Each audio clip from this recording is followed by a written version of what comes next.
네, 시간 됐으니 우리 주님의 기도로 시작하겠습니다. 성부와 성자와 성령의 이름으로 아멘. 하늘에 계신 우리 아버지의 이름이 거룩히 빛나시며 아버지의 나라가 오시며 아버지의 뜻이 하늘에서와 같이 땅에서도 이루어 주소서. 저희에게 일용할 양식을 주시고 저희에게 잘못한 일을 저희가 용서하오니 저희 죄를 용서하시고 저희를 유혹에 빠지지 않게 하시고 악에서 구하소서. 아멘. 성부와 성자와 성령의 이름으로 아멘. 네, 한 주간 잘 지내셨습니까? 네. 이제 성주간에 들어왔습니다. 성지주일 이렇게 어제 지냈고 또 이번 주간에 성주간 성삼일 지내면서 우리 이제 부활이라고 하는 우리 그리스도교의 가장 중요한 핵심이 되는 이 사건을 우리가 경험하게 됩니다. 그 경험들이 바로 이제 그러고 나서 성령 강림을 통해서 이제 담대하게 사도들이 세상에 복음을 선포하게 됐죠. 십자가에 못 박혀 돌아가신 그 예수 그리스도를 하나님께서 다시 일으켜 세우셨습니다. 그러니까 즉 예수님께서 부활하셨습니다라고 하는 것이 사도들이 선포했던 복음이었고 그 복음을 들은 전해 받은 사람들이 우리가 어떤 생활들을 했는가, 그러니까 사도들의 가르침을 듣고 또 함께 모여서 이제 빵을 떼어 나누고 또 성전에서 날마다 기도하고 이제 그리고 또 가진 것을 이렇게 나누고 하는 그런 모습들로 나타났었고 이제 그걸 통해서 하나님께서 이 공동체에 구원받을 사람들을 더 늘어나게 해주셨고 그러기 전에 그 이제 뭐 사람들에게 호감을 갖게 했고 어떤 뭐 거룩한 두려움 그런 것들 그리고 이제 사도들에게서 또 이제 여러 가지 기적과 이적들이 나타나게 되었다라는 이야기를 말씀을 드렸습니다. 그 모든 것들의 중심은 바로 부활이다. 예수님께서 부활하셨습니다라는 거고 우리는 이 성주관을 통해서 그 예수님의 순환과 부활을 이렇게 느끼게 될 겁니다. 우리는 또 가던 길을 또 계속 가보도록 합시다. 우리 교재 97쪽에 있는 공동체의 활동부터 좀 다시 이제 시작을 해 나가 보도록 할게요.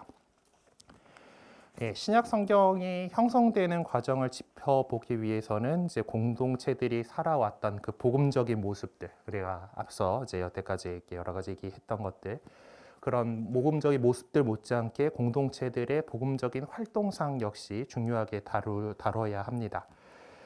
그리스도 공동체가 형성되기 시작하면서 공동체 안에서는 자연스럽게 여러 가지 활동들이 펼쳐지게 됩니다.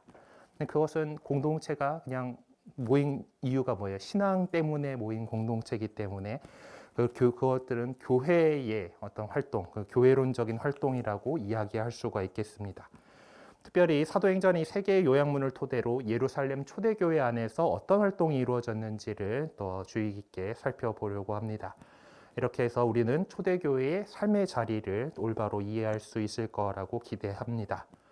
또한 초대교회가 그리스도 공동체들의 어머니와 같은 교회라는 점에서 그 교회의 삶의 자리는 모든 그리스도교 공동체들의 삶의 자리가 어떠해야 할 것인가를 가늠하는 척도가 될 수 있을 거예요. 그래서 다시 말해 그리스도 공동체는 자기가 살아가고 있는 삶의 구체적인 자리에서 즉 우리가 살아가고 있는 21세기의 대한민국이라고 하는 이 구체적인 삶의 자리에서 어떻게 복음을 선포해야 할 것인가를 늘 깊이 생각해야 하는 것이죠.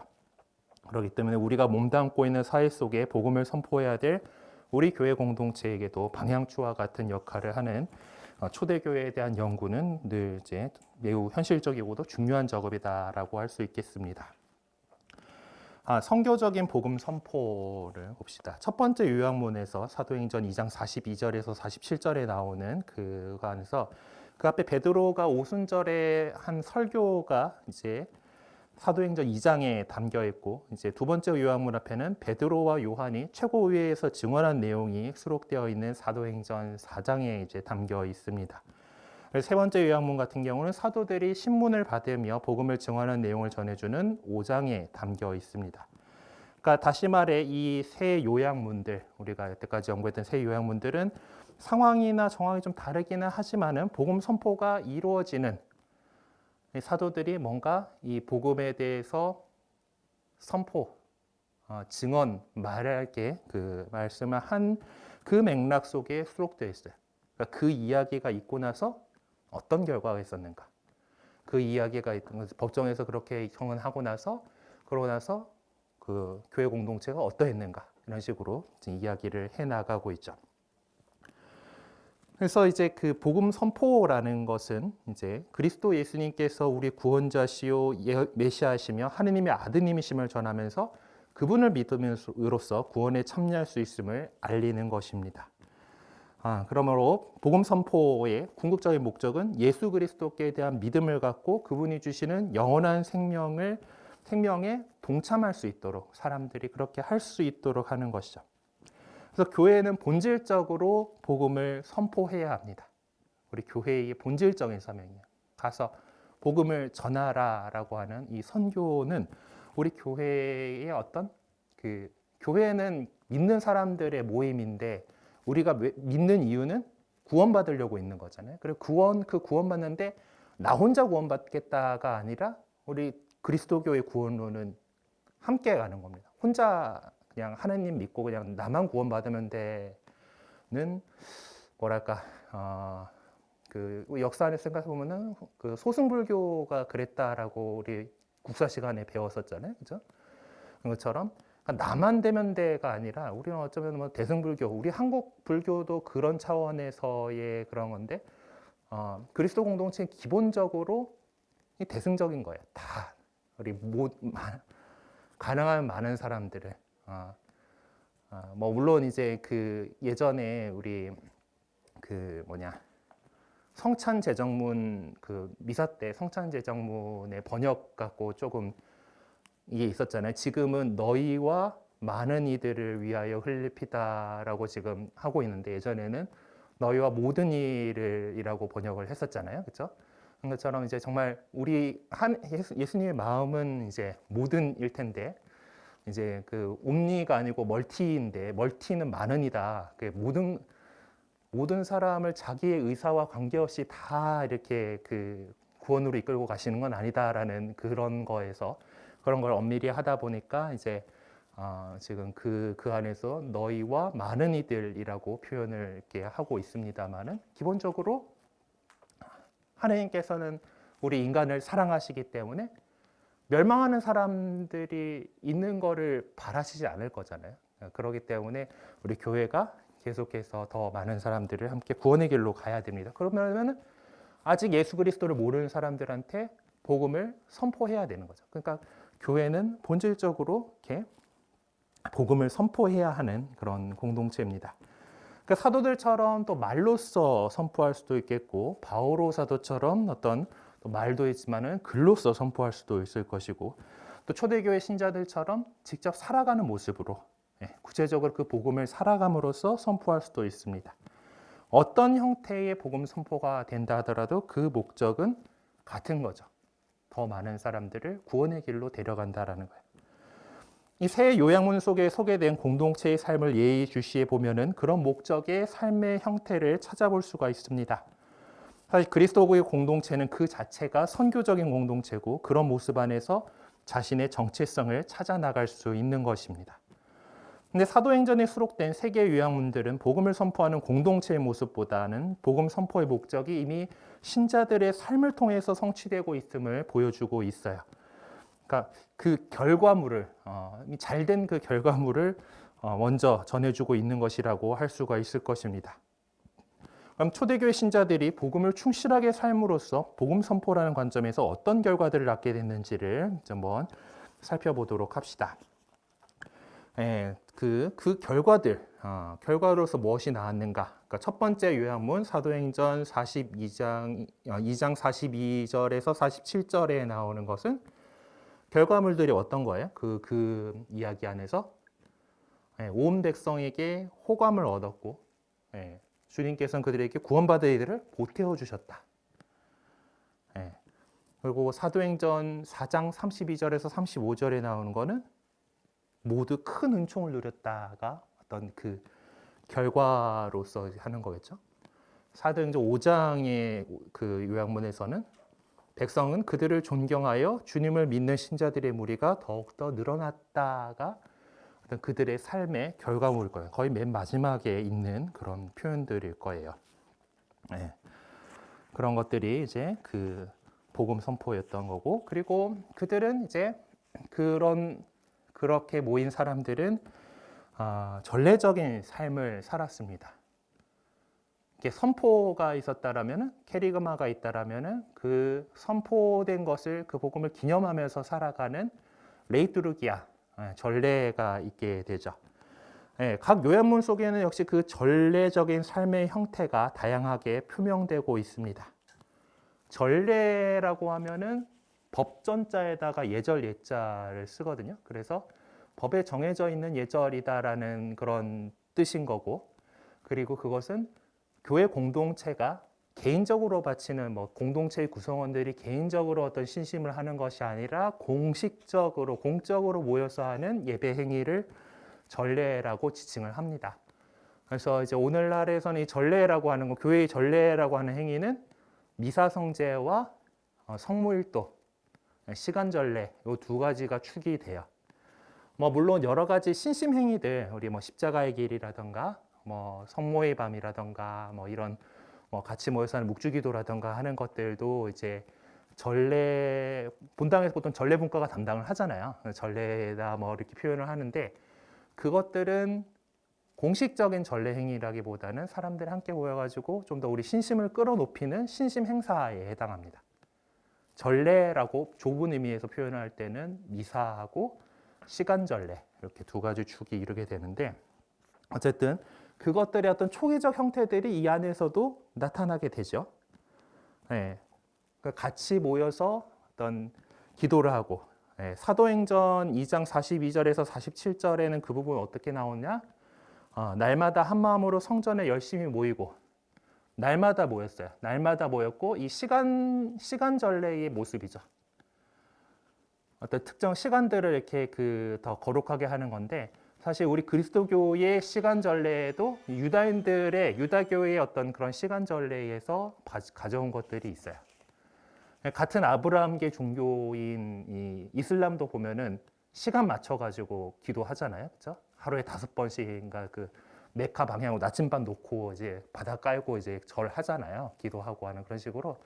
그러니까 이 시간을 거룩하게 하는 것은 우리 이제 이 하느님을 믿는 사람들의 상당히 공통적인 것들입니다. 그래서 아직 우리가 지금 다뤘던 성령 강림이 일어나고 나서 얼마 안 됐을 때 아직 유다교와 우리 그리스도교가 완전히 분리되기 전의 형태잖아요. 그래서 또 유다교 관습에 따라서 그런 시간마다 성전에 모여서 기도하는 것들을 했다라는 것을 볼 수가 있습니다. 그리고 우리 그리스도교의 어떤 독창적인 것, 예수님께서 그렇게 가르쳐주신 것이 바로 이 집 저 집에서 빵을 떼어 나누었으며, 빵을 떼어 나눔이라고 하는 것이 나올 겁니다. 그래서 사도행전 첫 번째 요약문에서는 날마다 한 마음으로 성전에 열심히 모이고 이 집 저 집에서 빵을 떼어 나누었으며를 그 자리에다가 적어두시면 될 것 같습니다. 네, 그리고 4장 32절에서 35절에는 조금 이 전례적인 거가 있는가라고 하는 그런 생각이 드는, 여기는 이제 좀 함께 공동으로 소유하였다, 이제 이런 것들이 주로 나와 있죠. 그래서 공동으로 소유하고 저마다 필요한 걸 나누어 받았다라는 거 가지고 빵을 떼어 나눔이라던가 성전에 기도하고 성전에 들어들었다 기도하거나 했다라는 것들이 안 나와 있기는 하지만은 그나마 그래도 어떤 전례와 관련이 있다라고 여겨질 수 있는 다 구절은 이게 몇 절이냐?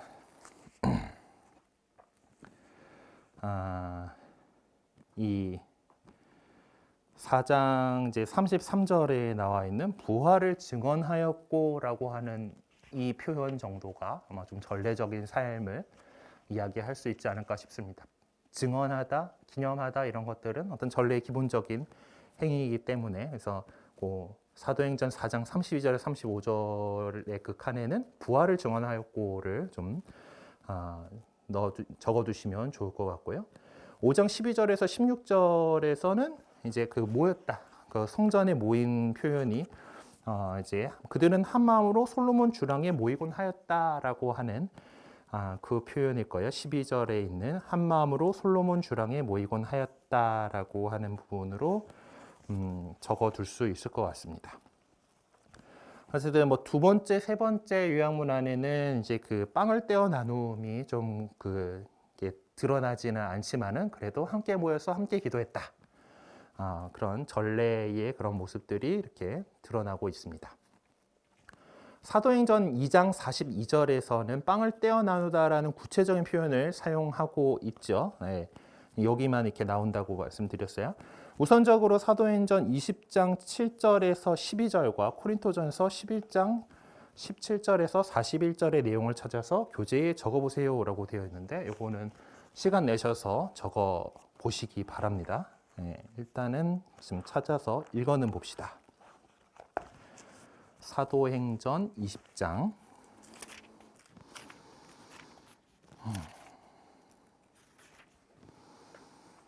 네, 여기가 이제 트로아스에서 에우티코스를 되살리다라고 하는 부분인데요. 주간 첫날에 우리는 빵을 떼어 나누려고 모였다. 네, 주일에 모였다는 얘기가 주간 첫날이니까 일요일 날 모여서 빵을 떼어 나누려고 모였다라는 거죠. 바오로가 신자들에게 이야기하였는데 이튿날 떠나기로 되어 있었기 때문에 자정까지 이야기를 계속하였다. 이제 강론이 길었어요. 강론이 길었고 우리가 모여있던 위층방에는 등불이 많이 켜져 있었다. 그런데 에우티코스라는 젊은이가 창문에 걸터 앉아 있다가 바오로가 길게 이야기하는 동안에 깊은 잠에 빠졌다. 그렇게 잠에 취하여 그만 3층에서 밑으로 떨어지고 말았다. 사람들이 일으켜 보니 이미 죽어 있었다.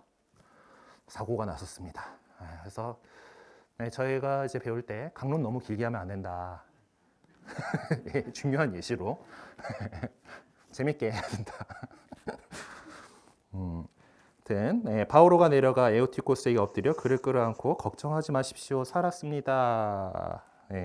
하고 말하였다. 바오로는 다시 올라가 빵을 떼어 나누고 또 식사를 한 다음 날이 셀 때까지 오래 이야기를 하고 나서 떠났다. 그리고 사람들은 살아난 청년을 데리고 가면서 크게 위로를 받았다라고 이렇게 적혀 있는 요 이야기인데요. 이렇게 밤을 새워가면서 이렇게 빵을 이제 이야기를 하고 이제 빵을 떼어 나누고 한 것들의 그 흔적이 지금 우리가 이번 주간에 맞이하게 될 파스카 성야 미사예요. 요즘에는 이제 다들 좀 이게 파스카 성야 미사는 해가 떨어지고 나서 캄캄해지고 난 다음에 할 수 있거든요. 그거래서 이제 예전에는 아마 여러분들이 어린 시절에는 미사를 자정에 시작을 했던 것을 기억을 하실 거고 어느 순간에니까 그래도 자정에는 끝내야지 하면서 10시쯤 시작해가지고 12시 넘겨가지고 끝내고 막 신부님이 자정은 넘겨야지 하면서 괜히 수고하신 분들 막 이렇게 부르고 박수치고 막 이래가지고 12시 넘겨가지고 끝내고 그러다가 요즘에는 다들 너무 힘들어하시고 그러니까 8시까지 땡겼어요. 그렇죠? 근데 원래 부활 밤 미사, 파스카 성야 미사의 그 기본을 보면 독서가 7개 있고 서간 하나 있고 복음 하나 있고 하잖아요. 그러니까 구세사를 싹 총정리를 하죠. 이게 밤새 모여가지고 예비 신자들 그때 보통 밤미사에서 세례식이 있는 거니까 그 종합교리 하는 거예요. 총정리를 하고 또 그때 모여 있는 신자들한테도 다시 한번 되새기고 이렇게 이제 이 이야기들 하느님께서 어떻게 인간을 세상을 창조하시고 어떻게 이끌어오셨고 마침내 이제 당시 외아들을 보셔가지고 구원하셨고 이제 이 이야기들을 다 이렇게 하면서 하고 다시 이제 신앙 고백을 새롭게 하고 또 새 신자들 받아들여가지고 세례하고 그리고 나서 빵을 떼어 나눈 성찬을 동틀녘에 성찬을 하고 헤어지는 거가 이제 파스카 성야 미사의 옛날 원래 하던 그런 방식이에요.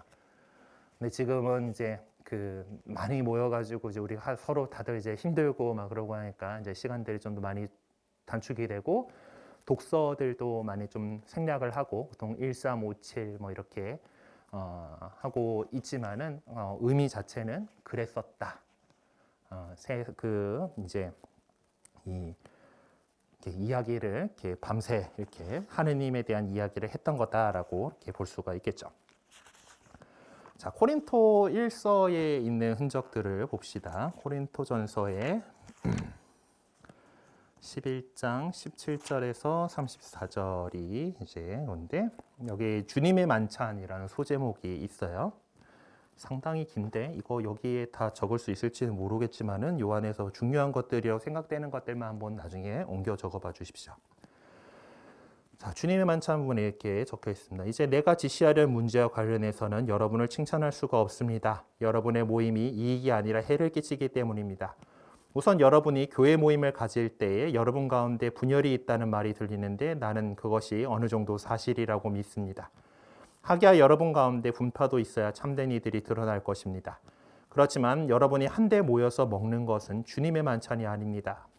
그것을 먹을 때 저마다 먼저 자기 것으로 저녁 식사를 하기 때문에 어떤 이는 배가 고프고 어떤 이는 술에 취합니다.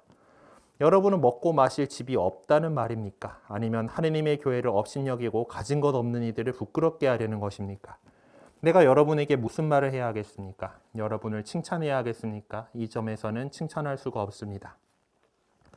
사실 나는 주님에게서 받은 것을 여러분에게도 전해주었습니다. 곧 예수님께서는 잡히시던 날 밤에 빵을 들고 감사를 드리신 다음 그것을 떼어주시며 말씀하셨습니다. 이는 너희를 위한 내 몸이다. 너희는 나를 기억하여 이를 행하여라. 또 만찬을 드신 뒤에 같은 모양으로 잔을 들어 말씀하셨습니다.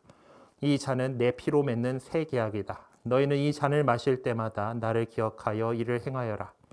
사실 주님께서 오실 때까지 여러분은 이 빵을 먹고 이 잔을 마실 적마다 주님의 죽음을 전하는 것입니다. 그러므로 부당하게 주님의 빵을 먹거나 그분의 잔을 마시는 자는 주님의 몸과 피에 죄를 짓게 됩니다. 그러니 각 사람은 자신을 돌이켜보고 나서 이 빵을 먹고 이 잔을 마셔야 합니다. 주님의 몸을 분별 없이 먹고 마시는 자는 자신에 대한 심판을 먹고 마시는 것입니다. 그래서 여러분 가운데 몸이 약한 사람과 병든 사람이 많고 또 이미 죽은 이들도 적지 않은 것입니다. 우리가 자신을 잘 분별하면 심판을 받지 않을 것입니다. 그러나 주님께서 우리를 심판하셔도 그것은 우리가 이 세상과 함께 단죄받지 않도록 우리를 교육하시는 것입니다. 그러므로 나의 형제 여러분, 여러분이 만찬을 먹으려고 모일 때에 서로 기다려 주십시오. 배가 고픈 사람은 집에서 미리 먹어 여러분의 모임이 심판받는 일이 없게 하십시오. 그 밖의 것은 내가 가서 일러 주겠습니다. 라고 이제 이 빵을 떼어 나누는 것에서 상당히 자세한 부분, 성찬 제정문의 옛날 표현들을 이렇게 전해주고 있습니다. 그런데 그 앞에 보면은 이제 그 각자 또 먹을 것을 갖고 온 것들을 뭐 이제 거기서 이제 먹으면서 끼리끼리 이렇게 이런 모습들에 대해서 비판하는 그런 모습이 있죠.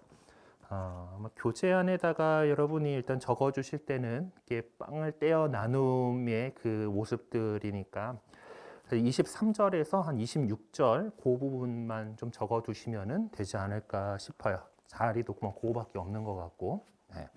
그래서 집에서 좀 옮겨 적어보면서 한 번 더 생각해 봅시다. 자, 이렇게 비교해 본 결과 교회 공동체 안에서 실천되는 7가지 성사 가운데 여기서는 어떤 성사를 지칭하고 있는 것일까?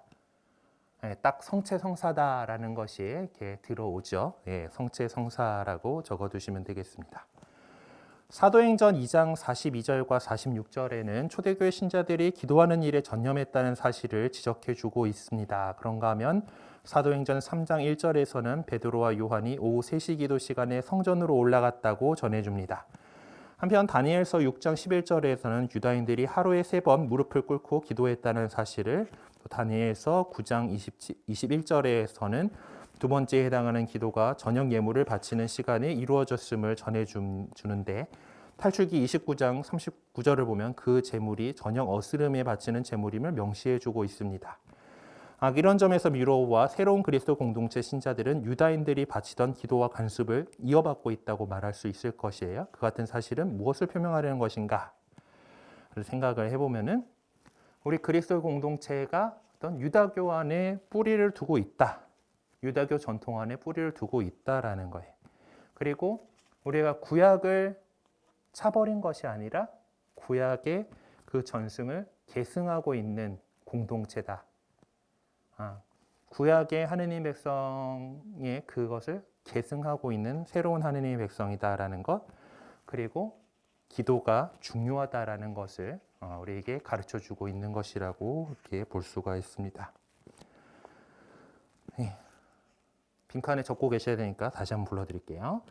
그리스도 공동체가 유다교 정통에 뿌리를 두고 있다라는 점, 그리고 구약의 전승을 계승하고 있다는 점, 그리고 기도가 중요하다는 점, 답 적어주시면 되겠습니다. 자, 세 번째로 이제 교리 교육과 교훈이라고 하는 쪽으로 가 봅시다. 이제 사도들이 가르친 것이 이제 복음을 선포하였고 그 복음을 살아갈 수 있도록 우리 교리를 이렇게 교육을 했겠죠.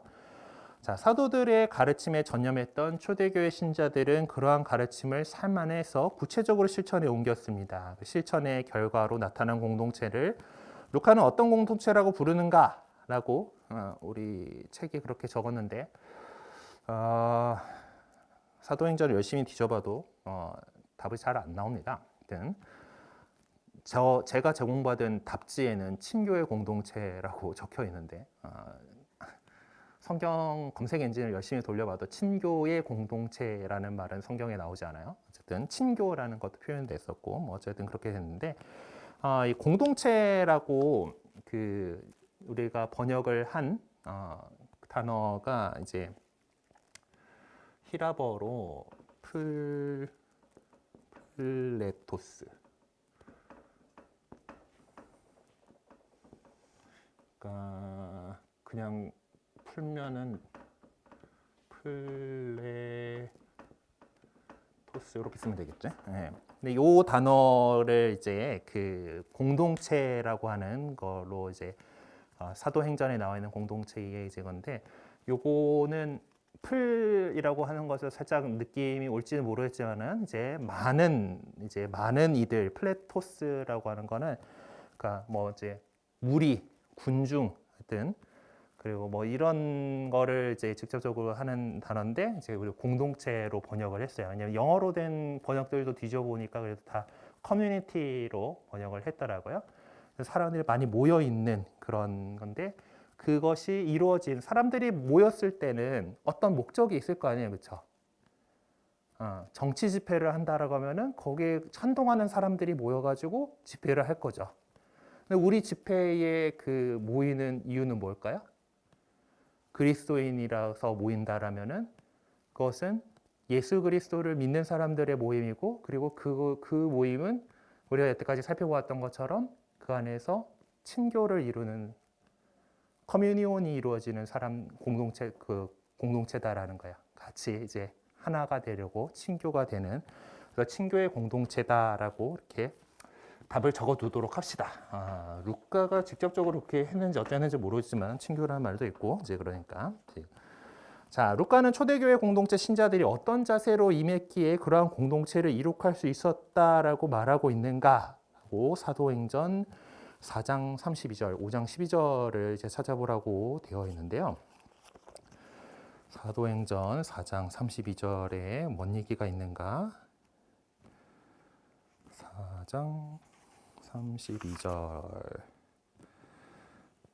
신자들의 공동체는 한마음 한뜻이 되어 아무도 자기 것을 소유를 자기 것이라 하지 않고라고 하는 표현이 있죠. 그래서 한마음 한뜻이 되어라고 그 한마음 한뜻이 되었기 때문에 그거에 대해서 우리가 전에 한번 자세하게 푼 적이 있으니까 이렇게 넘어갑시다. 한마음 한뜻이 되어를 거기다 적어두시면 되겠습니다.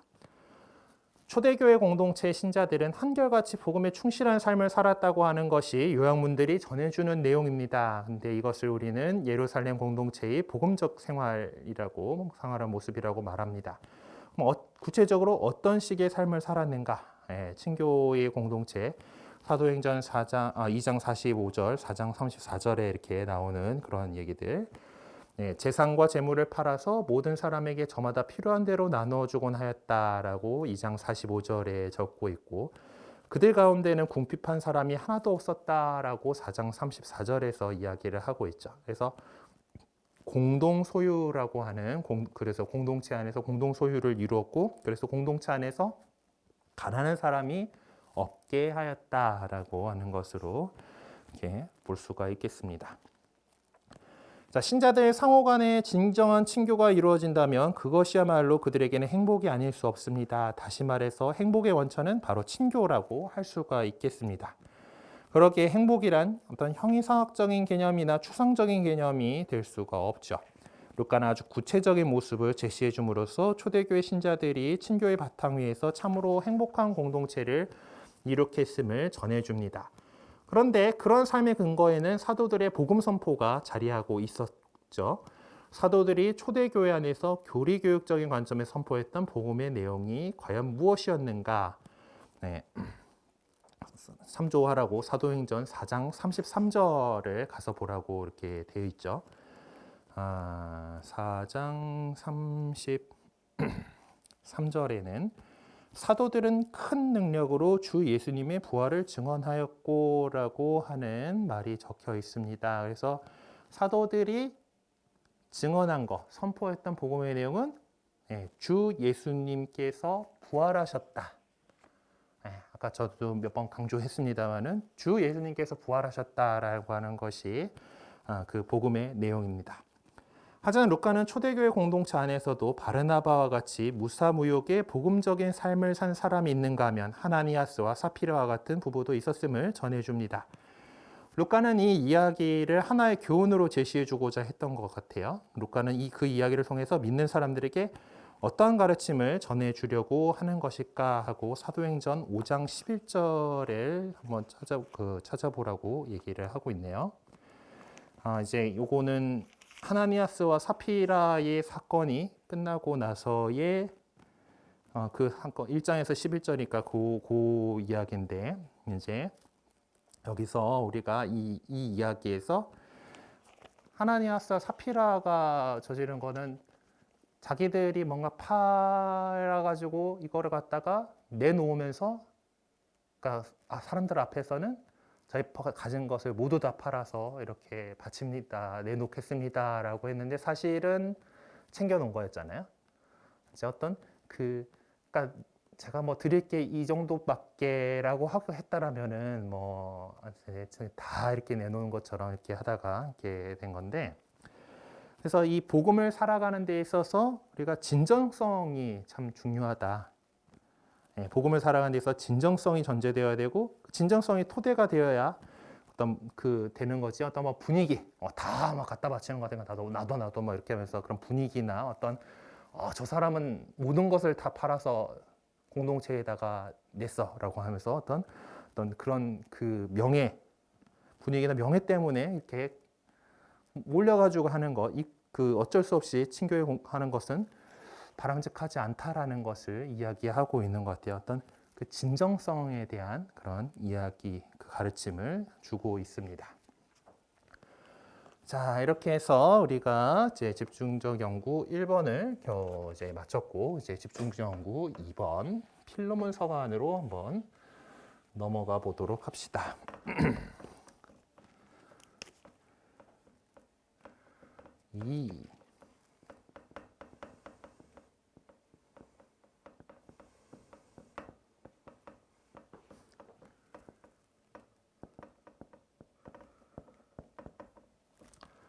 필레몬서는 옥중서간이라고 불리는 바오로 사도가 감옥에 있을 때 쓴 것으로 이렇게 보이는 서간입니다. 신약 성경에서 바오로 서간의 배치 순서는 불량이에요.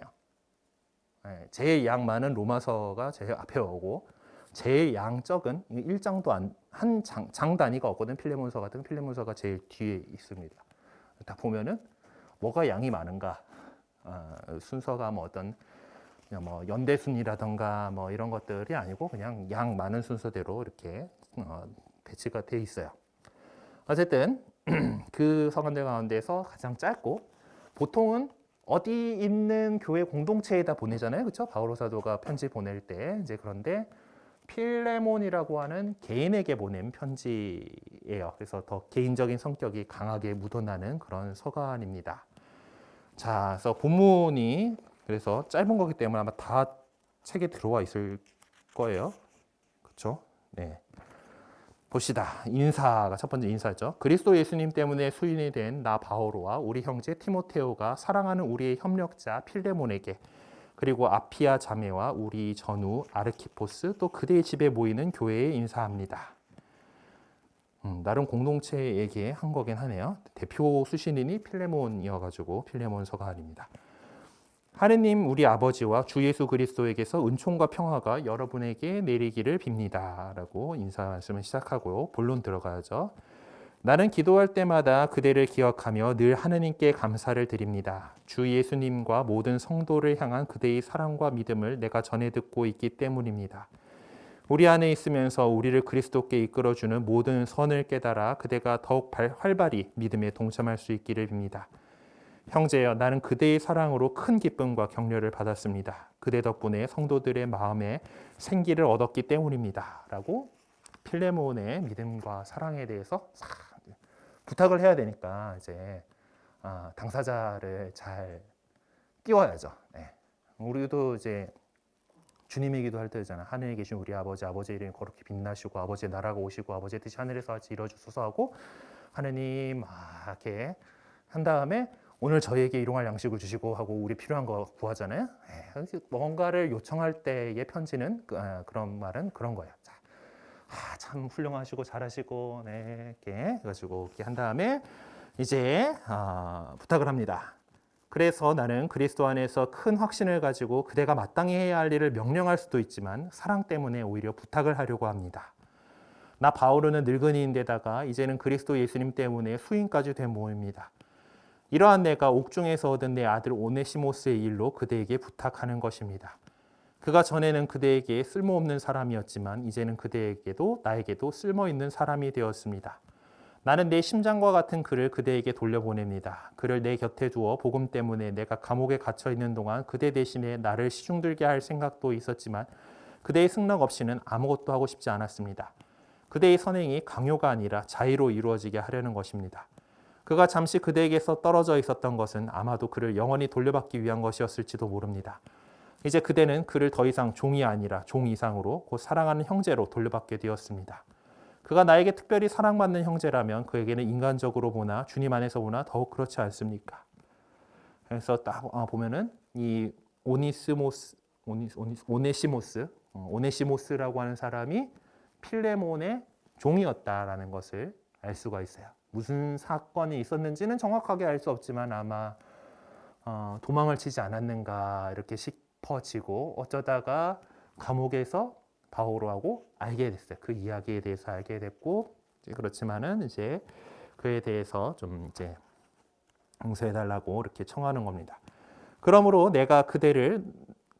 그대가 나를 동지로 여긴다면 나를 맞아들이듯이 그를 맞아들여 주십시오. 그가 그대에게 손실을 입혔거나 빚을 진 것이 있거든 내 앞으로 계산하십시오. 나 바오로가 이 말을 직접 씁니다. 내가 갚겠습니다. 그렇다고 나에게 빚을 진 덕분에 지금 그대가 있다는 사실을 말하려는 것이 아닙니다. 그렇습니다, 형제야. 나는 주님 안에서 그대의 덕을 보려고 합니다. 그리스도 안에서 내 마음이 생기를 얻게 해주십시오. 나는 그대의 순종을 확신하며 이 글을 씁니다. 내가 말하는 것 이상으로 그대가 해주려는 것을 나는 알고 있습니다. 아울러 나를 위하여 손님방을 하나 마련해 주십시오. 여러분의 기도 덕분에 은총이 내려 내가 여러분에게 가게 되기를 바랍니다.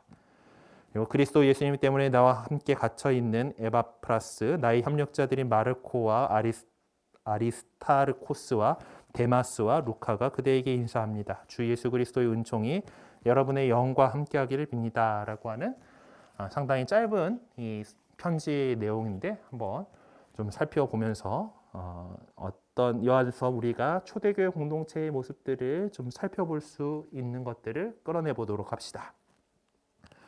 전체 내용 이해하고 서간의 내용과 구성 도식이라고 되어 있는데 처음에 인사 부분은 이제 그 사랑한 바오로하고 티모테오가 이제 편지를 쓴다. 거기에서 이제 이게서 보낸다라고 하는 수인이 된다는 바오로와 우리 형제 티모테오가라고 했고 바오로와 티모테오는 사랑한 동료인 필레몬과 또 여교 아피아와 우리 전우인 아르키포스에게 나아가 또 필레몬의 집에 모이는 교회에 이 편지를 써 보내면서 인사를 하고 있어요. 그리고 그 은총에 대해서 감사를 이제 드리는, 그래서 아까 말씀드렸잖아요. 좀 이제 우리 필레몬과 또 그 공동체에 있는 사람들이 잘하고 있어. 그래가지고 훌륭한 그 좋은 소식들 들려줘서 고맙다. 그리고 거기에 감사드린다라는 내용들을 그 감사하는 기도를 바치죠. 그리고 오네시모스를 용서해달라는 권고가 8절에서 16절에 이렇게 나옵니다. 그래서 필레몬에서 도망갔던 그의 노예 오네시모스를 용서하고 받아주어 달라고, 막 받아서 다시가 아니라 또 심지어 보면은 해방까지 시켜가지고 바오로를 위해서 일할 수 있도록 보내달라는 내용으로 보이죠. 그래서 그 오네시모스를 동지로 맞으라라는 그런 권고를 하고 어떤 그 바람과 희망을 이제 이야기를 합니다. 그래서 자신이 요구하는 것 이상으로 필레몬이 할 수 있을 것이라고 이렇게 기대를 표명을 하죠. 그리고 감옥에서 풀려나서 그 콜로세로 갈 수 있게 되기를 희망을 피력을 합니다. 그리고 마지막 인사와 축복으로 이렇게 전해지고 있죠.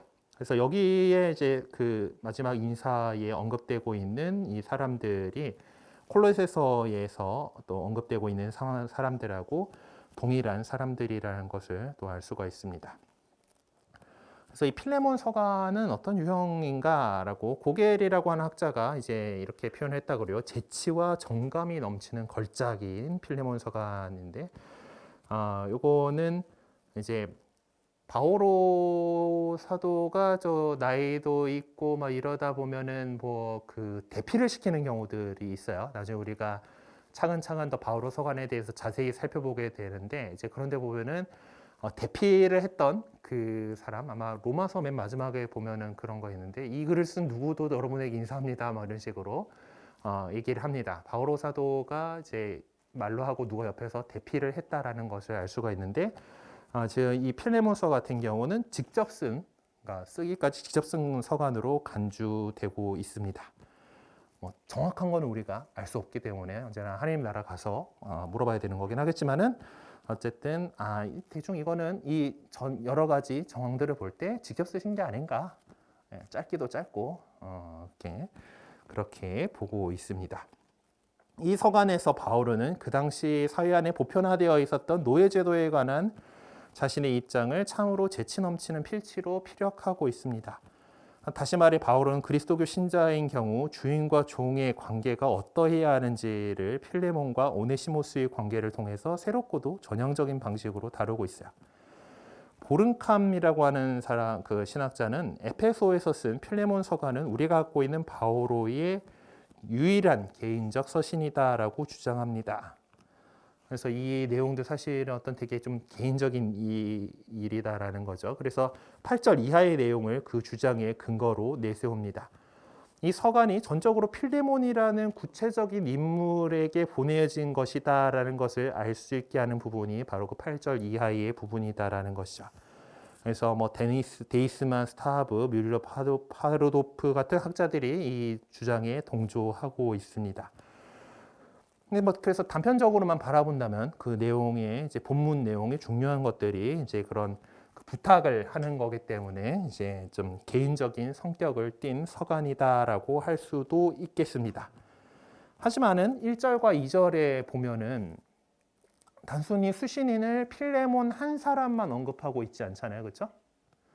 필레몬의 집에 있는 교회도 언급을 하고 있습니다.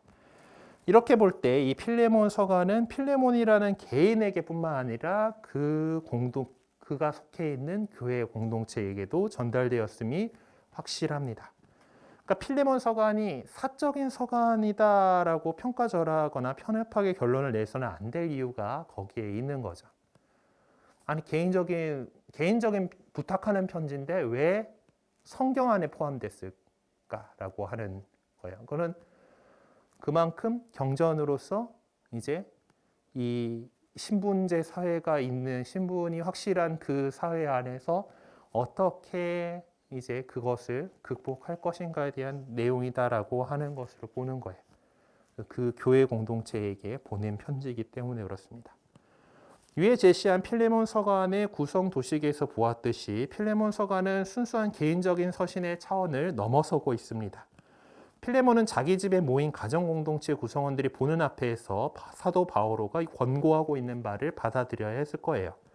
그러니까 필레몬에게 공개적으로 요구한 거죠. 그러니까 필레몬에게 그냥 개인적으로 이렇게 그냥 서신 보낸 것이 아니라 공동체에게 보낸 서신이잖아요. 그렇기 때문에 그 앞에서 공개적으로 요구한 거고, 그 결단의 태도는 그 서간의 내용을 생각한다면 매우 중요한 부분이 아닐 수 없습니다. 이처럼 바오로는 결단을 요구하는 그런 종류의 일들이 교회 안에서 어떻게 해서 개인적인 차원을 넘어서 공동체적 성격을 띠게 되었는가를 재치와 정감이 넘치는 방식으로 제시해주고 있다는 거죠. 그래서 이 서간의 전체적인 내용은 다음과 같이 요약해 볼 수가 있습니다. 그러니까 바오로는 필레몬에게 이제 그의 집에서 도망치긴 했지만 이제 참회한 노예인, 그러니까 노예하고 주인 사이죠. 그 오네시모스를 너그럽게 다시 받아주라고 권고합니다. 이렇게 바울은 필레몬과 오네시모스가 서로가의 관계를 새로운 차원에서 이제 같은 하느님의 자녀라고 하는 새로운 차원에서 재성정할 수 있도록 중재자로 나섭니다. 바울은 필레몬에게 오네시모스를 다시 받아줄 뿐만 아니라 한 걸음 더 나아가 오네시모스가 자신과 자신의 선교 활동에 적극적으로 동참할 수 있도록 그를 풀어주었으면 하는 바람까지도 거침없이 쏟아내고 있습니다. 근데 그 고대 사회에서는 어떤 중재 목적을 지닌 서신들을 쉽게 찾아볼 수가 있는데요. 대표적인 예가 트라이아누스 시대의 플리니우스가 사비아누스에게 보낸 서신인데 이 뒤에 참고 자료에 나와 있으니까 한번 읽어보시면 좋겠습니다. 그래요. 일단은 우리 16분, 45분을 이야기했으니까 우리 10분간 쉬고 11시 25분에 다시 시작하는 걸로 하도록 하겠습니다.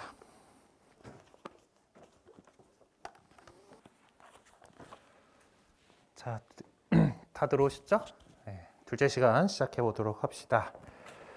네, 그 상황에 대한 설명이 나와 있는데요. 자, 보시죠. 필레몬은 콜로세 사람이었고 바오로의 도움으로 회개하여 그리스도교 신자가 되었던 것으로 보입니다. 빚에 대한 이야기를 하고 있는 거로 보면은 그런 것 같아요. 그리고 노예였던 그의 종이었던 오네시모스는 주인이었던 필레몬의 집에서 좀 손실을 좀 입힌 것 같아요. 그러니까 내가 갚겠습니다라는 얘기를 바오로가 하잖아요.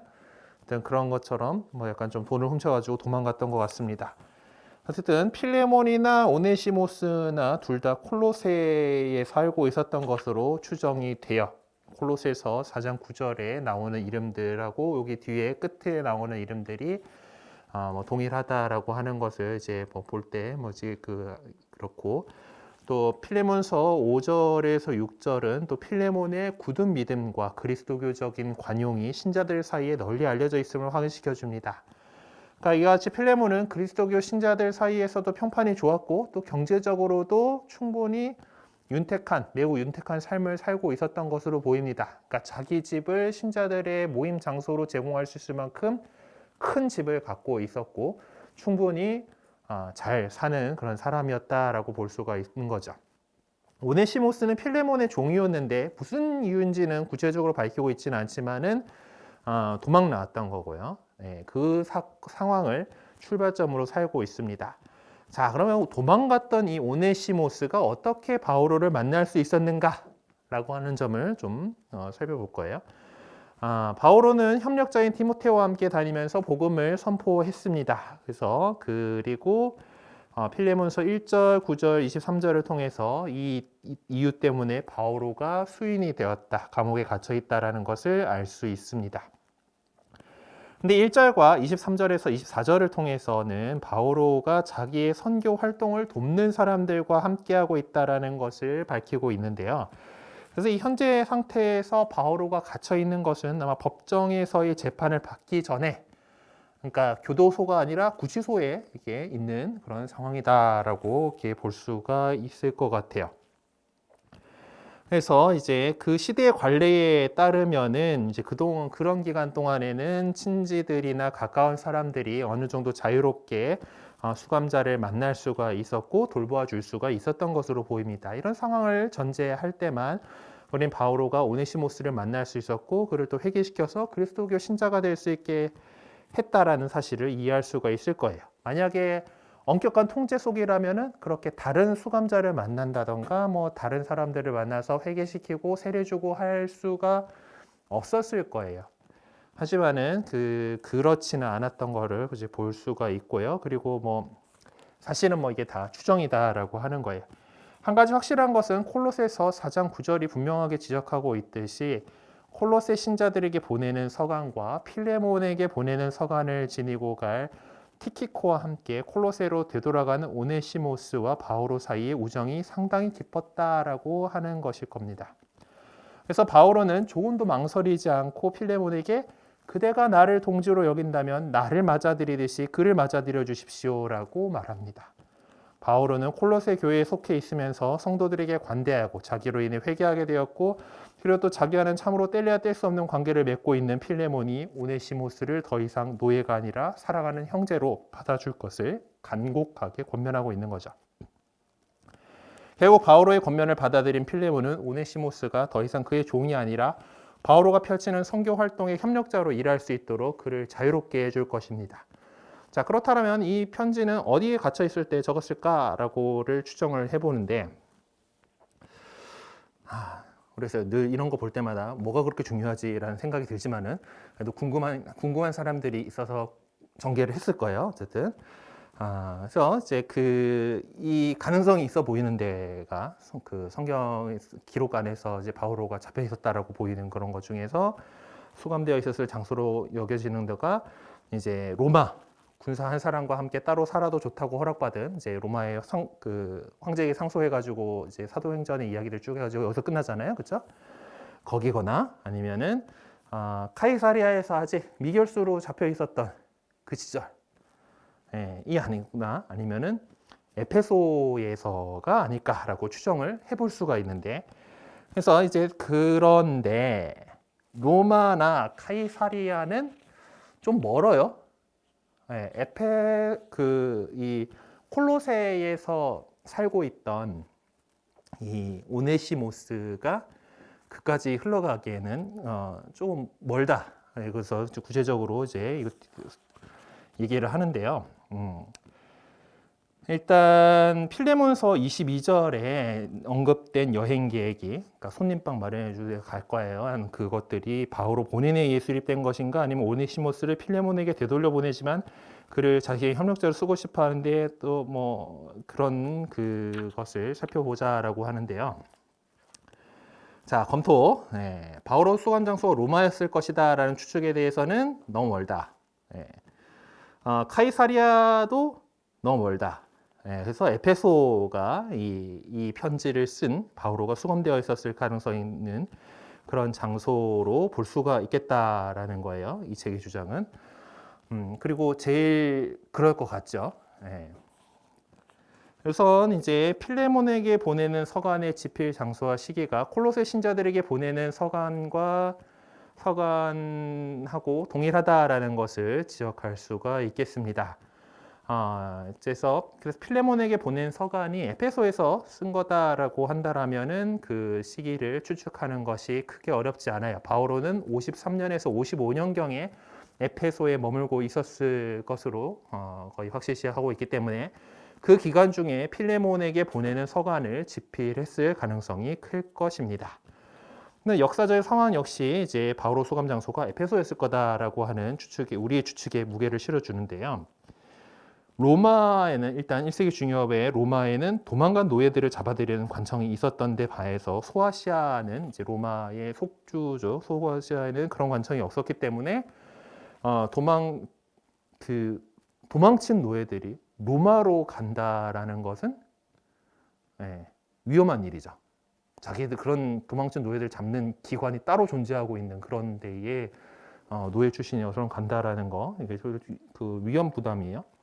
그리고 에페소로 도망가는 것이 훨씬 가깝고 안전하고 그리고 에페소는 그 당시에 아주 큰 항구 도시이기 때문에 지금도 아마 큰 도시일 텐데 도망자들이 은신처를 확보하는 것이 훨씬 쉬웠을 것으로 보입니다. 그리고 또 콜로세로부터 수일 이내에 이를 수 있는 가까운 거리에 있어요. 그래서 그 에페소가 가장 유력할 것이다 라고 이렇게 장소를 보는 건데요. 자, 그럼 오네시모스는 원래 뭐 하다가 어쩌다가 도망쳤을까라고 이제 추측을 하는데 아마 가사 노예였을 가능성이 높아 보인다라고 이렇게 했는데 하여튼 집안일을 돌보는 그러니까 하우스 키퍼나 버틀러로서 일하는 그래서 그런 사람이었을 것으로 이렇게 봅니다. 그래서 굴조라는 학자는 필레몬이 오네시모스에게 현금 출납 업무를 맡겼던 것이 아닐까라고 추측하면서 이제 그가 그에게 손해를 입힌 것이 있다라면 하는 그 18절의 내용을 제시를 해요. 물론 입증하기라는 것은 불가능합니다. 어쨌든 추측이고요. 우리가 확인할 수 있는 사실은 오네시모스가 주인인 필레몬에게 뭔가 빚을 지고 있었다라는 사실일 겁니다. 뭔가 재산상의 손해를 끼쳤다라는. 그렇다면 그러한 중책을 맡고 있었던 오네시모스가 무슨 이유로 주인의 집에서 도망쳤을 것일까? 이유는 알 수 없지만은 그런 일들은 고대 사회에서 종종 비일비재하게 있었다라는 것이죠. 그래서 어쨌든 오네시모스도 필레몬의 집에서 노예로 일하고 있을 때에 이런저런 기회에 바오로에 대한 이야기를 들을 수 있었을 것 같아요. 그래서 그런 바오로를 어느 정도 알고는 있었기 때문에 어떤 감옥에서도 만났을 때 그런 더 다가갈 수 있지 않았을까 그렇게 볼 수가 있습니다. 하여튼 그때의 바오로는 그를 그리스도교 믿음의 길로 이끌었고 믿음을 갖게 했어요.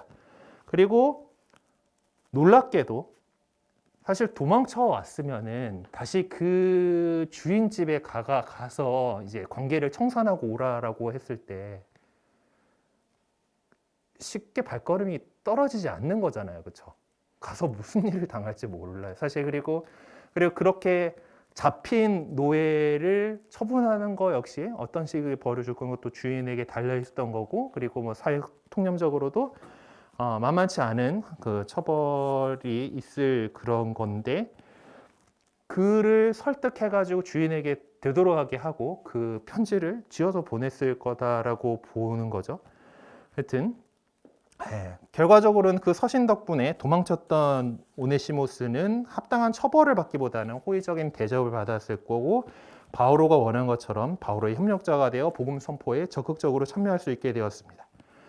이런 결과가 얻어질 수 있었던 것은 바오로가 보여준 놀라운 태도 때문이었죠. 다시 말해 바오로는 필레몬에게 뿐만 아니라 그의 집에 모여있던 교회를 향해서 오네시모스를 다시 받아들이도록 간청했고 그리고 그가 입힌 손해가 있다면 그것까지도 자신이 책임지겠다는 의사를 밝힘으로써 이 문제에 대해서 적극적으로 개입하는 모습을 보여주었습니다. 사실 오네시모스가 옛 주인에게 되돌아간다는 것은 정말 모험이고 도박이었어요. 뭐 노예제도가 정착된 사회였고 로마법에서 이제 도망간 노예가 잡혔을 경우에 그리고 주인에게 재산상의 그 손해를 끼쳤을 때 엄한 형벌을 받아야 했습니다. 바오로도 그것을 모르는 바가 아니라 잘 알고 있었어요. 그럼에도 불구하고 바오로는 자기의 생각처럼 필레몬이 오네시모스를 받아줄 것이라는 확신을 갖고 있었고 또 이렇게 그 당시 사회에 고착화되어 있던 제도를 향해서 과감하게 도전장을 내밀 수가 있었던 겁니다.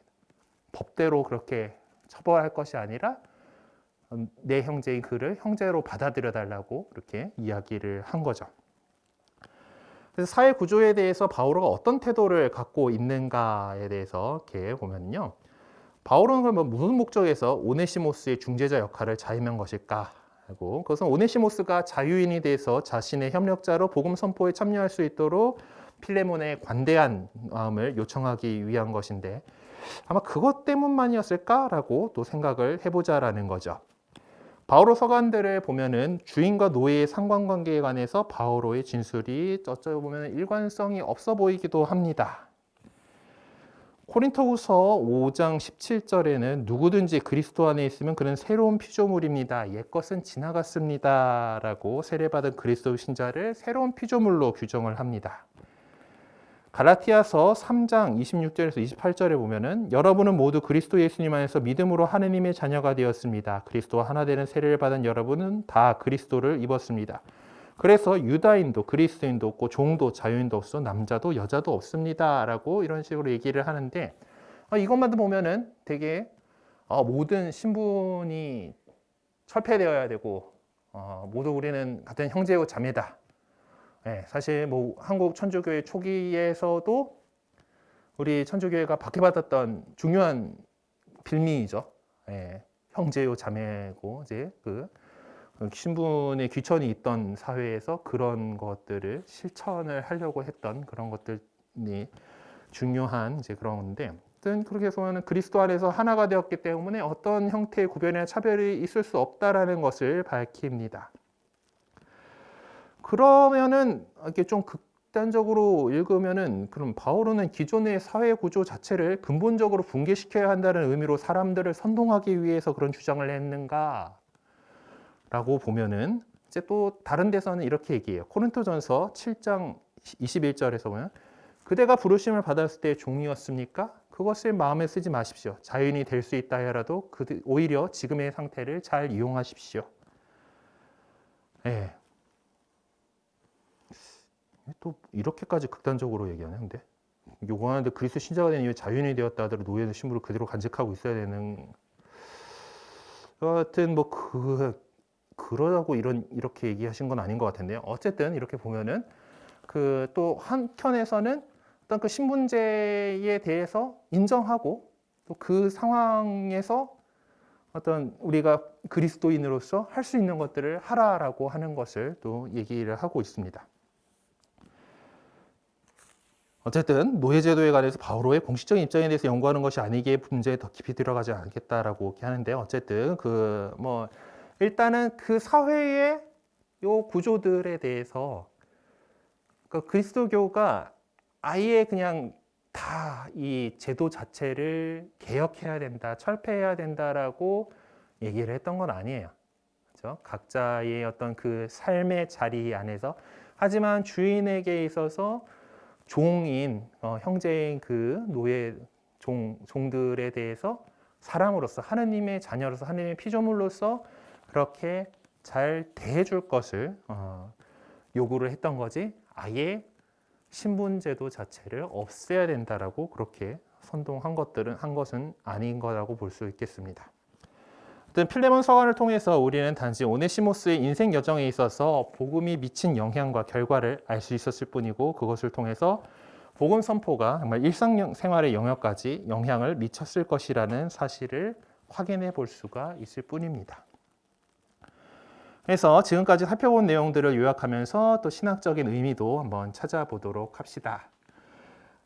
필레몬 서가는 노예였던 오네시모스의 중재자의 길을 자임한 바오로에 의해서 극히 개인적인 입장에서 쓰여진 감동적인 서신이다라고 할 수 있겠어요. 이 서신은 당대 노예제도 자체에 대한 바오로의 입장을 표명한 선언서는 결코 아닙니다. 바오로는 필레몬과 오네시모스를 모두 회개시킨 사람으로서 필레몬과 그 가정 공동체 구성원 모두가 얼마 전에 도망쳤다가 지금 되돌아온 노예 오네시모스를 용서할 뿐만 아니라 그리스도의 형제로서 인정하고 받아들이도록 권고하고 있습니다. 더 나아가서 오네시모스가 자기 곁에서 선교를 위해서 일할 수 있도록 그에게 자유인의 지위를 부여해 줄 수 있기를 바라는 그런 개인적인 염원도 전하고 있습니다. 그리고 그것에 대해서 의사결정을 할 수 있는 사람은 주인인 필레몬이죠. 그 오네시모스에 대해서 권한을 갖고 있는 사람은 필레몬인 겁니다. 그래서 그 필레몬이 자유의지로서 그렇게 해주기를 바라면서 편지를 썼어요. 그러니까 바오로는 그가 어떤 결정을 내리든 그것을 받아들일 준비를 하고 있었습니다. 바오로에게 중요했던 것은 하느님께서 원하시고 바라시는 형제적 사랑이 모든 행위의 기준이 되어야 한다라는 것뿐이죠. 우리는 콜로새서 4장 7절에서 9절을 통해서 필레몬이 이미 오네시모스를 용서했을 뿐만 아니라 바오로가 원했던 것 이상으로 행했다는 사실을 알 수 있습니다. 필레몬은 지난날 자신의 종이었던 오네시모스를 자유인이 되게 하여 바오로와 그의 선교 활동을 돕도록 했던 것이죠. 그로부터 오네시모스는 바오로의 협력자로서 일하게 되었던 것입니다. 정말 어떤 그 운명이 근본적으로 바뀌게 된 거죠. 여기서 우리는 신학적인 관점 하나를 눈여겨보아야 하겠습니다. 그래서 바오로와 그 협력자들은 어떤 종교적 이유를 내세워서 당대의 생활 여건이나 법적인 관계를 결코 무시하지 않았고 오히려 그러한 상황들을 복음을 위해서 유익하게 이용할 줄 알았다는 것입니다. 어쩌면 이것도 토착화라고 말할 수도 있을 거예요. 네, 사실만으로 본다라면 필레몬은 노예 하나를 잃었습니다. 그렇죠? 자신의 재산이죠. 그 노예는 자신의 재산인데 재산을 잃어버린 거예요. 하지만은 형제를 얻었다라는 것이죠. 필레몬 서간은 역사적 관점이나 신학적 관점에서 우리의 관심을 끌기에 부족함이 없는 그런 서간입니다. 서간은 우선적으로 초기 그리스도교가 그 당시에 보편화되어 있던 노예 제도에 관해서 어떤 태도를 취하고 있었는지를 보여주는데 이제 참 중요하다라는 거예요. 당대의 어떤 사회적 맥락에서 노예 제도의 파기라고 하는 것은 아직 불가능한 시점입니다. 그리고 상상조차 할 수 없는 일이죠. 그런데 그리스도교 공동체 안에서는 이미 놀라운 일들이 일어나고 있었습니다. 그리스도교 공동체 안에서는 노예였다가 그리스도교 신자가 된 이들이 물건으로 취급받던 지난날과 달리 이미 형제요 자매로 받아들여지고 있었던 것이죠. 필레몬 서간을 보면 바오로는 오네시모스가 노예의 상태에서 해방되어 자유인으로서의 지위를 얻을 수 있기를 간절히 소망하고 있었습니다. 노예 제도를 폐기한다라는 것 자체가 불가능할 수밖에 없었던 시대에서도 복음의 누룩은 보이지 않게 이미 작용을 하고 있었던 것이고 그 복음의 누룩이 부풀게 될 그날에 그 결실이 구체적으로 드러날 수밖에 없는 날에 바로 그날이 바오로가 그토록 염원했으면서도 입 밖에 낼 수 없었던 노예 제도의 낡은 유산이 파기되어 하나님 앞에 모든 이가 자유롭게 살아갈 수 있는 구원의 새로운 시대가 열리게 될 은총의 날이 될 것입니다. 네. 그렇게 기존의 노예 제도에 관해 보험적인 새로운 시각이 거대한 파도처럼 그리스도교 공동체를 향해 밀려들기 시작했던 것이죠. 구원과 해방의 날이 이미 동트기 시작했던 것입니다. 필레몬서를 통해서 바오로가 취했던 태도를 정리해 봅시다. 바오로는 복음을 앞세워 주인인 필레몬과 그의 노예인 오네시모스의 사회적 기본관계 속에 깊숙이 개입했습니다. 사회적인 기존 질서 안에서는 비록 주인과 노예라고 하는 피할 수 없는 관계라 하더라도 그들은 모두 믿는 사람이 되어 그리스도교 공동체 안에 들어온 이상 그들은 주님의 한 지체가 된 것이죠. 바오로는 필레몬과 오네시모스에게 그 점을 인식시키고자 했습니다. 여기서 우리는 바오로가 갖고 있는 교회관이 어떤 것인지를 엿볼 수가 있습니다. 바오로는 미묘하고도 날카로울 수밖에 없었던 노예제도라는 사회적인 틀 앞에서 노예제도를 폐기하라는 혁명적인 주장을 막 직설적으로 쏟아내기보다라는 그리스도의 몸으로서 교회론을 내세워서 노예제도의 부당성과 파괴의 당위성을 개진했던 것입니다. 모르겠어요. 그러니까 지금의 우리로 볼 때는 이렇게 해석을 할 수가 있는데 그때는 어쨌는지는 바오로 역시도 그냥 그 사회의 그거 안에서 그렇게 바라봤을 수도 있다고 볼 수도 있겠지만은 어쨌든 좋게 생각하면은 정말 더 이제 그 형제적 사랑으로 이런 것들을 뛰어넘을 수 있도록 이렇게 이야기를 했던 것이다라고 볼 수가 있습니다. 하여튼 이런 교회 간에 비춰볼 때 필레몬과 오네시모스의 관계는 새로운 모습으로 정립해야 됐고 또 실제로 그렇게 되었습니다. 그러니까 복음의 씨앗, 복음의 누룩이 기대 이상의 결실을 맺어 주었던 거죠. 자, 우리 삶은 현재와 미래 사이 긴장 속에서 이루어지고 있습니다. 그 긴장 속에 우리는 초조와 불안, 나아가 고통까지 받아들이며 살아갑니다. 신자가 된 우리에게 있어서 믿음을 갖기 전에 옛 상태와 같은 옛 상태와 믿음을 가진 현재 상태 사이에서 어떤 긴장의 순간들이 있고 또 그것을 극복하고 넘어가야 됩니다. 우리 신앙을 받아들였기 때문에 그리스도교 가치로 이렇게 복음의 가치로 살아가야 하는데도 여전히 그 전부터 세상에서 익숙해 있었던 세상의 가치에 따라서 판단하고 이렇게 살아가곤 하는 것이 지금 우리의 현 주소죠. 그러니까 믿는 사람으로서 어떤 갈등과 고뇌가 여기에 있습니다. 이 현실적인 삶 속에 자리하고 있는 이 연속적인 긴장의 순간들을 우리는 과연 어떻게 극복해 나가야 할 것인가? 바오로는 여기에 대해서 명쾌하고 분명하게 답변해 주죠. 즉 그리스도께서 다시 오시는 날까지 십자가에 처형된 주님을 따라 복음을 증거하며 사랑의 삶을 살아가는 길만이 그러한 긴장의 늪을 벗어나서 기쁨 속에서 살아갈 수 있다라는 겁니다. 이런 바오로의 태도는 필레몬서를 통해서 구체적으로 나타나죠. 필레몬은 법적으로, 사회적으로 변함없이 오네시모스의 주인입니다. 그리고 소유자이죠. 그러나 더 이상 그냥 그 종을 자기 물건, 그냥 짐승 다루듯이 그렇게 할 수 있는 폭군이 아닌 거죠. 필레몬은 그리스도의 종으로서 그리스도를 사랑하는 마음으로 오네시모스를 받아들일 뿐만 아니라 그와 함께 믿고 소망하고 기도하는 존재인 거죠. 물론 여전히 법적으로는 오네시모스가 필레몬의 소유이긴 하지만은 더 이상 어떤 그런 사회적 통념의 노예는 아닌 겁니다. 근데 사실 이제 고대 사회에서도 이 노예라고 하는 이 존재들에 대해서 무작정 그냥 어떤 인간 이하로 본다던가 이러지는 않았던 것 같아요. 여러 가지 이런 그 경우들 보면은 이제 신분 자체는 노예, 그러니까 주인에게 종속된 존재이지만은 그러기 때문에 더 뭔가 더 할 수 있었던 것들이 이렇게 역사를 이렇게 좀 살펴보다 보면은 그런 부분들이 나옵니다. 어쨌든 이제 우리 이제가 보고 있는 이 상황 안에서는 이제 어떤 그런 관계가 있다 하더라도 이제 그 사회적인 그런 관계 이상이 된다라는 거죠. 그러니까 주인인 필레몬과 더불어서 그리스도를 믿고 섬기는 신자 형제다라는. 그래서 필레몬과 오네시모스의 만남은 주인도 노예도 그리스도 안에서는 구별되지 않는다는 원칙이 실제적으로 확인되는 새로운 만남이어야 합니다. 그런 원칙은 두 가지 방식으로 이루어질 수 있을 거예요. 자, 첫째로 주인과 노예인 그들은 서로를 형제처럼 존중할 수 있습니다. 이 경우에 법적이고 사회적인 구속력은 그대로 지속되지만 믿음을 매개체로 해서 그들의 상태는 새롭게 탈바꿈하게 됩니다. 둘째는 필레몬이 오네시모스에게 자유인으로서의 지위를 합복해 줌으로써 그리스도와 그분의 일을 하게 해줄 수 있습니다. 그러니까 자신의 종이었다라는 것을 포기함으로써 속량이죠. 그러니까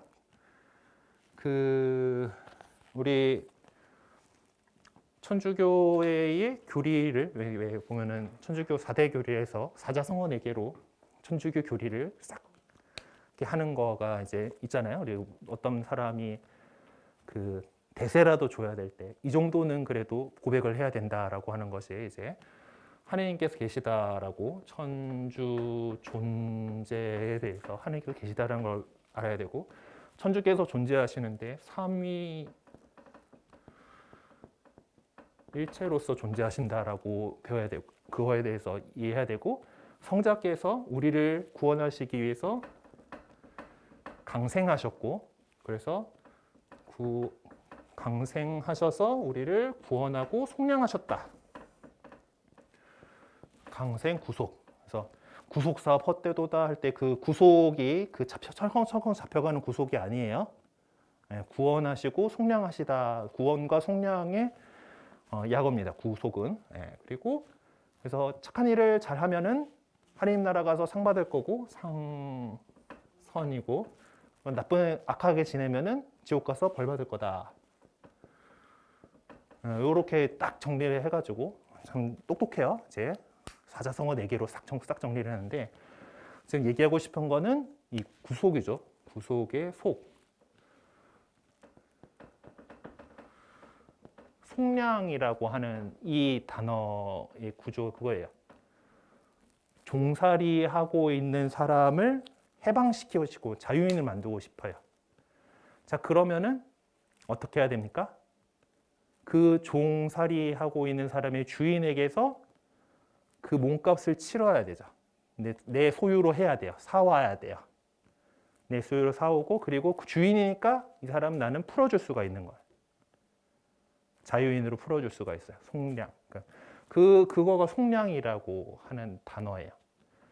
그러니까 이제 우리를 구원하시고 속량하셨다라는 것은 예수님께서 죄악의 종살이를 하고 있었던 우리 인간을 갖다가 해방시키고 다시 하느님의 자녀라고 자유인으로 만드시기 위해서 우리의 몸값을 치르셨다라고 하는 거예요.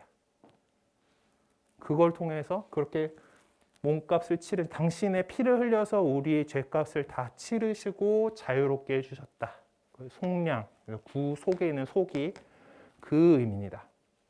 그러니까 하느님께서 사람이 되어서 이렇게 내려오셔서 강생하셔서 그 내려오다죠. 강은 강 내려 승강기 할 때 이제 승 올라가고 내려가고 강 거잖아요. 내려오셔가지고 사람이 되시 살을 취하시고 그리고 우리의 죄값을 치르시고 구원하셔 속량하셨다가 강생구속이거든요.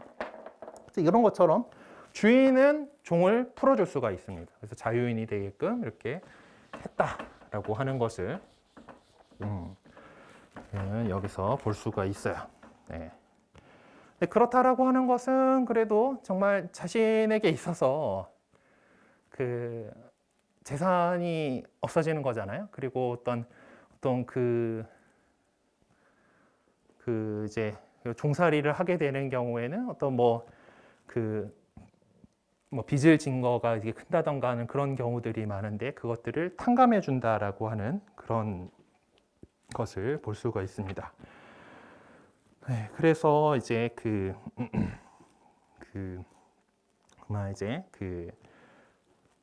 실제로 이제 필레몬은 바오로의 그 권고에 따라서 오네시모스를 자유롭게 해주면서 이제 그를 속량해 줬던 거죠. 갑자기 또 그쪽에 너무 흥분해서 얘기를 해버렸는데 다시 돌아가 봅시다. 하여튼 이 코린토전서 12장 13절과 갈라티아서 3장 27에서 28절이 전해주는 내용이 결코 실천 불가능한 이상으로 전락하지는 않을 것입니다. 믿음의 열매로 필레몬과 오네시모스의 관계는 새롭게 정립되어야 할 것이고 결과적으로 오네시모스는 주인의 간대함의 결과로 자유인이 되어서 바울의 협력자로 일할 수 있게 되었죠. 이러한 관계에도 근본적인 변화의 출발점은 바로 선교적인 관점에 있습니다. 즉 그리스도교 신자들은 예외 없이 모두가 그리스도를 선포해야 한다는 것. 그러기에 노예였던 오네시모스에게도 그런 사명을 살아갈 수 있는 토대를 마련해 줘야 한다는 점에서 바울은 필레몬에게 불가능해 보이는 관계 변화까지 요구하고 있는 것입니다. 바오로가 취하고 있는 입장은 예수님께서 취하셨던 태도와 본질적으로 다르지 않습니다. 그것은 역사적으로나 신학적으로나 확인 가능한데요. 예수님 역시 노예제도라는 사회 구조적인 문제를 정식으로 직접 문제 삼지는 않으셨습니다. 근데 여러 가지 비유들을 통해서 팔레스티나에서 일반화된 소작제도와 주종관계를 기존의 현실로 인정하고 이를 취급하신 바 있습니다. 여기 나와 있는 성경 구절들을 살펴보시면 확인하실 수가 있는데요. 하지만 예수님께서 당신의 존재 근본으로서 마지막 순간까지 간직하셨던 본질적인 관점은 하느님의 주권입니다. 하느님의 주권은 그분의 사랑을 통해서 구현되고 예수님께서 그러한 사랑을 몸으로 당신 몸을 바치셔까지 증명해 보이시기 위해서 어떤 민족이나 신분이나 이런 모든 것을 구분하지 않으시고 모든 일을 위해서 죽음의 희생물이 되셨다라는 것이죠. 그분은 종말론적인 상징적 행위로 간주되는 식탁 공동체에 모든 이가 참여할 수 있도록 문을 열어젖히셨습니다. 네, 당신을 믿으면은 하나님 나라의 그 식탁에 우리가 참여할 수가 있는 거죠. 예수님께서는 하느님을 사랑을 구현하시는 분으로, 하느님을 표상하시는 분으로, 그리고 하느님을 섬기는 분으로 당신의 모습을 우리에게 보여주십니다.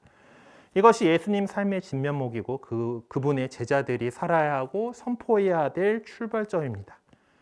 하느님의 주권을 세우는 일이 시대의 현실을 근본적으로 바꿔놓을 수 있는 유일한 길인 거죠. 예수님께서 당신의 삶을 통해서 보여주신 것이 바로 그것입니다. 그러니 우리가 가야 할 길이 어떤 길인지 명확하게 밝혀진 이 시점에서 이 길 외에 다른 길을 어떻게 선택할 수 있겠습니까? 우리의 삶에 있어서 윤리적인 판단 기준은 무엇보다도 예수님 삶의 진면목 속에서 찾아야 될 것이고, 그리고 그것은 모든 인간을 차별 없이 사랑하시는 하느님의 주권을 우리 일상생활 속에서 다시 세우는 일입니다. 그렇게 볼 때 복음의 출발점으로 삼아서 변증법적으로 운정하고 있는 필레몬 서가는 오늘을 살아가는 우리에게 제시된 복음의 도전이라고 볼 수 있을 것 같아요. 과연 우리는 복음에서 유래하는 그리스도교적인 윤리가 극히 현실적이면서도 복음이 요구하는 바를 실천하게 하는 것임을 드러내 보일 수 있을 만큼 복음에 충실한 삶을 살아가고 있는가? 우리가 스스로에게 매 순간 끊임없이 제기해야 될 질문입니다.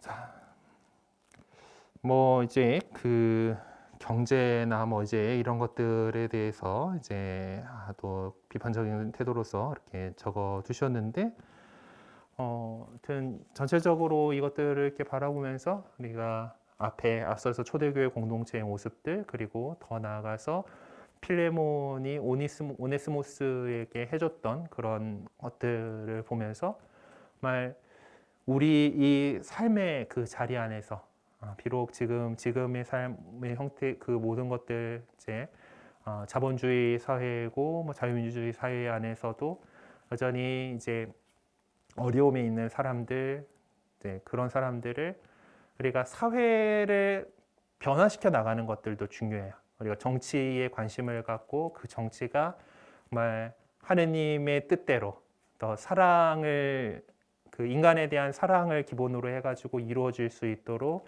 어떤 정치인들이 그것을 잘 할 수 있는가를 바라보고 우리는 대의민주주의를 선택을 하고 있으니까 그것을 표로서 이제 보여주는 것들에서 그것을 통해서 어떤 사회의 체제, 법률 이런 것들이 보다 하느님의 뜻에 맞게끔 더 많은 사람들을 돌볼 수 있게끔 이렇게 해 나가는 것들도 중요하지만은 여전히 그런 어떤 국가 제도의 차원에서 다가갈 수 없는 부분들이 분명히 또 남아 있습니다. 그런 부분들을 우리가 또 교회 공동체가 사랑의 공동체가 어떻게 더 해나갈 수 있는가 어떤 초대교회의 이런 사례들을 바탕으로 살펴볼 수 있었다라고 생각합니다. 원래 계획은 뒤에 공동체 활동까지 다 진도를 뽑는 거였는데 그것까지는 좀 못할 것 같고 다음 주에 이 부분들 하고 그리고 유다이즘 쪽으로 또 넘어가 보도록 할게요. 네, 혹시 질문 있으십니까? 네. 우리가 지금 오늘이 요거 넷째 주 할 차례인가요? 차례 자체는? 넷째 주 했나? 지금 근데 지금 보니까 다섯째 주의 질문이 오늘 우리가 공부한 필레몬서와 관련된 내용인 것 같아요. 그래서 넷째 주가 안 돼 있다라면은 안 돼 있었던 것 같은데 아마 셋째 주 거를 지난번에 했던 것 같고 괜찮으시다면 우리가 요거하고 진도하고를 좀 맞추기 위해서 다섯째 주 거 질문까지도 한번 답을 좀 달아보시고 그런 생각해 보시고 마무리를 하셨으면 좋겠습니다. 네, 성주가 아니죠. 다음 주에는 이제 부활 삼종 기도를 해야 되는데 이제 당분간 이제 그냥 삼종 기도를 마지막으로 하는 그런 날이네요. 하여튼 삼종 기도로 오늘 이 시간 마치도록 하겠습니다. 성부와 성자와 성령의 이름으로 아멘. 주님의 천사가 마리아께 아뢰니 은총이 가득하신 마리아님 기뻐하소서. 주님께서 함께 계시니 여인 중에 복되시며 태중의 아들 예수님 또한 복되시나이다.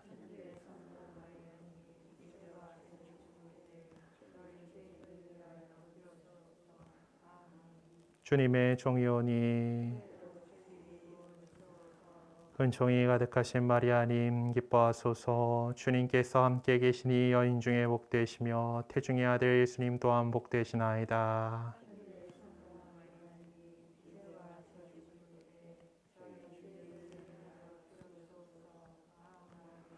이의 말씀이 사람이 되시어 은총이 가득하신 마리아님 기뻐하소서. 주님께서 함께 계시니 여인 중에 복되시며 태중의 아들 예수님 또한 복되시나이다.